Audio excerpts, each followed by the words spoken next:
For today's video, magluluto nga pala tayo, manok na tinola. Ito ay aking paborito, pero ako ay sawa na. Sa araw-araw mo ba namang ulam? Ewan ko lang kung hindi mo pagsawaan. Ito nga pala ay utos ni boss, kaya wala tayong magagawa. Kaya akin ang ginayat ang mga rekadong pampasarap, pampatanggal ng karhat. At nabalatan ko na rin itong sayote. Hindi ko napansin, may papaya pala din eh. Are, pagkalaki-laki, malaki pa sa hita ko eh. Ito nga pala yung ulam namin kagabi, ginisang upo na may lahok na sardinas. Dahil magluluto ako ng tinola, aabutin pa ito hanggang bukas. At ito naman yung ating almusal ngayong agahan. Manok na bata nga pala ang tawag ko dyan. Pero kapag napisayan, aba ay sisiw yan. Kaya pagsasaing akin ang sinimulan. Akin ang hinugasan bago ko isinalang. Tamang sabaw lang ang kailangan bago mo takipan. Isasama ko na nga rin pala itong papaya, sa palagay ko'y lanta na. Mga ilang araw na lang at ito ay mapait na. Itong manok nga pala ay akin ang naisang kutsa. Yung sabaw hihintayin lang nating maiga. Sabay taktak ng papaya. Aba, gunti ka nang umapaw sa kasirola. Gulay pa lang ulam na. Kaya yung manok ating ititira para bukas meron ulit tayong panggisa. O ayan, at luto na, kumukulo-kulo pa. At hindi ko na rin yan titikman dahil sa araw-araw kong ginagawa yan, siguro naman perfect yan. Naluto na ang ating ulam na pantanghalian. Kaya yung aking trabaho akin ang pupuntahan. Ito nga pala yung unit na aking pipinturahan. Kaya yung basura walang paglagyan. Dahil wala nga tayong kasama, syempre tayo ay mag-isa. Medyo nakakainip nga lang kapag walang kakwentuhan. Pero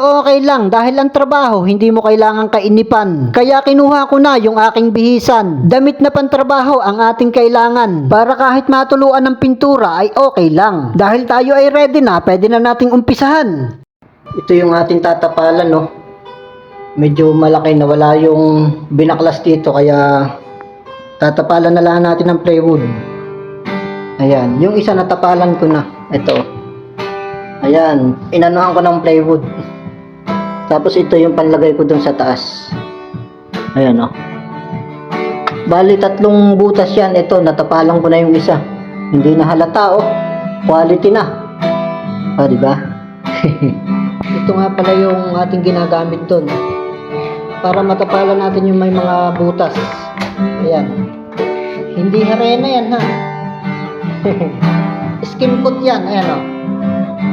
Skim coat. Yan. Dito natin siya ilalagay, mga tropa.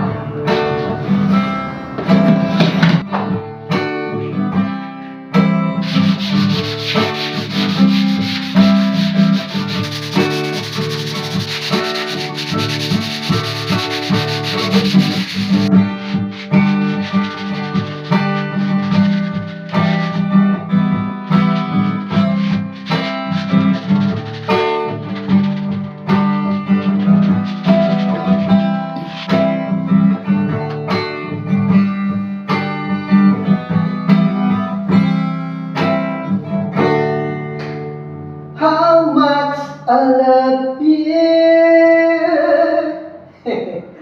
Woo! Nice sa batok, boy. Ah!